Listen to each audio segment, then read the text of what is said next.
আসসালামু আলাইকুম দর্শক। বিএনপি চেয়ারপারসন বেগম খালেদা জিয়ার মৃত্যুতে চারদিকে সারা দেশে এবং দেশের বাইরে থাকা শুধু বাংলাদেশের মানুষ নয়, তাকে যারা চিনতেন দেশ বিদেশের সমস্ত মানুষ শোকাহত। এবং নিশ্চিতভাবেই সবাই গত একটা মাস তার উপরেও খুব দুশ্চিন্তায় ছিলেন বেগম খালেদা জিয়া। অনেকেই ধরে নিয়েছিলেন তিনি বোধহয় শেষ যাত্রার পথে আছেন। জানতেন অনেকেই যে তাকে আর ফেরানো যাবে না, সেই সংকটময় পরিস্থিতিতে তিনি ছিলেন। তার পরিবার, তার চিকিৎসকরা, দেশের চিকিৎসকরা বিশেষ করে জান প্রাণ দিয়ে চেষ্টা করেছেন তার মৃত্যুকে অন্তত কষ্টবর্জিত করার জন্য। দেশের বাইরের চিকিৎসকরা এসছেন এবং বেগম খালেদা জিয়ার অসুস্থতা ধরে নানান আলোচনা সমালোচনার বিভিন্ন কিছুর পরেও তার বড় ছেলে তারেক রহমান তিনি দেশে আসতে পেরেছেন। এই শোক কতটা গভীর, কতটা ছেয়ে গেছে সব জায়গায়, অন্যতম কিছু উদাহরণ আপনাদেরকে দেই। ভারতের প্রধানমন্ত্রী নরেন্দ্র মোদী বেগম খালেদা জিয়া তার ভারত বিরোধী অবস্থানে অনড় ছিলেন। এখনকার মতো না, এখনকার এই ডক্টর ইউনূস সরকার যেরকম শুধু রাজনৈতিক বিরোধিতা বা পাকিস্তানের শেল্টারে অথবা সেটা হচ্ছে যে তুরস্কের শেল্টারে ভারতের বিরোধিতা করে, সেরকম না। বেগম জিয়া বাংলাদেশের স্বার্থে, দেশের স্বার্থে তিনি ভারত বিরোধী অবস্থান বজায় রেখেছিলেন। সেই ভারতের প্রধানমন্ত্রী নরেন্দ্র মোদী শোক জানিয়েছেন বেগম খালেদা জিয়ার মৃত্যুতে। এবং বেগম খালেদা জিয়ার জীবনে বাংলাদেশের আপামর মানুষ জানে যদি সবচেয়ে বড় শত্রু বা প্রতিপক্ষ হয়, সেটা হলেন আওয়ামী লীগ সভাপতি সাবেক প্রধানমন্ত্রী শেখ হাসিনা। সেই শেখ হাসিনা তিনি নিজে বেগম খালেদা জিয়ার মৃত্যুতে শোকাহত। তিনি তার শোক প্রকাশ করেছেন। আওয়ামী লীগের যে ফেসবুক পেজ আছে সেই পেজে, সেই ভেরিফাইড পেজে শেখ হাসিনার শোকের খবর জানানো হয়েছে যে আওয়ামী লীগ সভাপতি শেখ হাসিনা শোকাহত বেগম খালেদা জিয়ার মৃত্যুতে। শুধু শেখ হাসিনা নয়, শেখ হাসিনার পুত্র সজীব ওয়াজেদ জয়, তার রিয়েকশন আমরা সোশ্যাল মিডিয়ায় দেখেছি। তিনিও বলেছেন যে বাংলাদেশ স্থিতিশীলতা ফিরিয়ার যে প্রক্রিয়া, সেই প্রক্রিয়ায় বেগম খালেদা জিয়ার চলে যাওয়া একটা ধাক্কা। এটা খুবই গভীর একটি কথা যে বাংলাদেশের মানুষের চোখের সামনে আর কোনো বিকল্প ছিল না।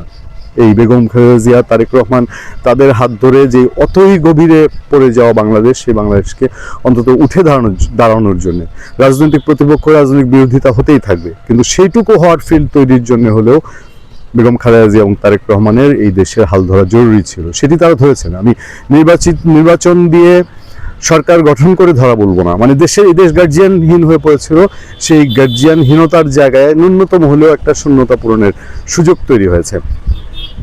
এবার যদি বলি শেখ হাসিনা এবং সজীব ওয়াজেদ জয় নয়, শুধু সারা বাংলাদেশে যারা খালেদা জিয়ার বিচার চায়, খালেদা জিয়ার ফাঁসি চায়, খালেদা জিয়ার ক্ষতি চেয়েছে। আওয়ামী লীগ সরকারের সময়ে বেগম খালেদা জিয়াকে জেলে রাখা হয়েছে। জেল জীবনকে তো আর কোনো কিছু দিয়ে ব্যাখ্যা করা লাগে না। তিনি একরকম এতিমের মতো থেকেছেন, আপন সন্তানদের কাছে যেতে পারেন নাই। সেই আওয়ামী লীগের সারা দেশের আপামর নেতাকর্মীরা সোশ্যাল মিডিয়ায় চোখ খুললেই দেখবেন আওয়ামী লীগের পরিচিত মুখ মফস্বল এলাকায়, জেলা সদরে, মানে উপজেলা সদরে, জেলা সদরে, ইভেন আওয়ামী লীগের কেন্দ্রীয় অনেক নেতৃবৃন্দ, তারা সোশ্যাল মিডিয়ার মাধ্যমে বেগম খালেদা জিয়ার এই চলে যাওয়া নিয়ে শোক প্রকাশ করছেন। এবং এটা বাংলাদেশে একটা নতুন দৃষ্টান্ত, মানে মৃত্যু যে কিভাবে মানে অনেক কিছুকে ভুলিয়ে দিতে পারে, যে মৃত্যুর সঙ্গে কোনো হিসাব নিকাশ কাজ করে না, কোনো কিছু তুলনা নাই। সেটাই বেগম খালেদা জিয়া চলে যাওয়ার মাধ্যমে এবং আওয়ামী লীগের নেতাকর্মীদের শোক প্রকাশের মাধ্যমে আমরা খুব স্পষ্টভাবে বুঝতে পারছি বা দেখতে পাচ্ছি।